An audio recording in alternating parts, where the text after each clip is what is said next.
found online that labeled me the world's ugliest woman. And of course I bawled when I found it and realized that there was over 2 million people who saw it, and people giving me tips on how to kill myself, and some were saying, how did your parents not abort you if you were going to be so ugly? It was times where I didn't want to wake up the next morning, and I couldn't get away from people judging me. It was a long period of time, over years, and the biggest thing that I had to do in order to learn to accept myself was stop comparing myself to other people.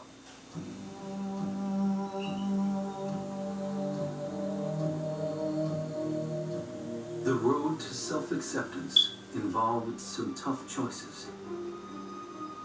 At first, I was determined to find a cure to change me, to fix me.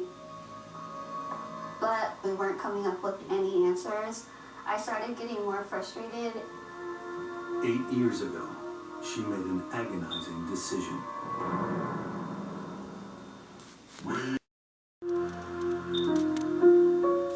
Lindsay Velasquez realizes she can't change the way she looks.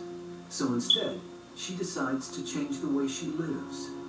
Her first step is to abandon the search for a cure. I realized that I wanted to go ahead and just take a break for a little while from testing and just go on living with my life because nothing was changing. For Rita, her daughter's choice is difficult to accept.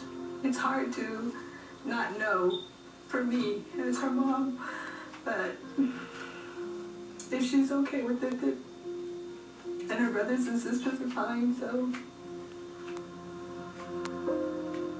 I think it's all in her hands right now. It's her choice. Please help me welcome Lindsay Velasquez. Today, Lizzie demonstrates her self-acceptance by sharing her story with children. Growing up when I was your age was very difficult because I didn't look like all the other kids. She fights back against bullying as a mentor in schools. I would love to show people that I'm living proof that if I can go through all these obstacles, if I could do that, anybody can. Because the words you say can hurt the person that you're saying them to. So to have that proof and be that example for other people is what I want to do for the rest of my life.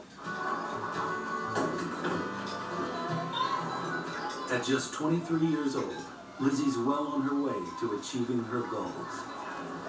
I am getting a degree in communication studies because I want to be a motivational speaker. She surrounds herself with friends and family and ignores those who judge her by her appearance.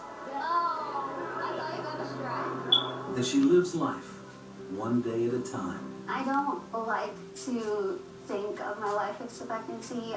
I wake up and every day is a new day, and whatever happens, I'm just going to roll with the punches. When I'm with all my family, it's the most comfortable I feel in my skin, no matter where I'm at. They don't pity me, they don't treat me differently, they treat me just like everybody else.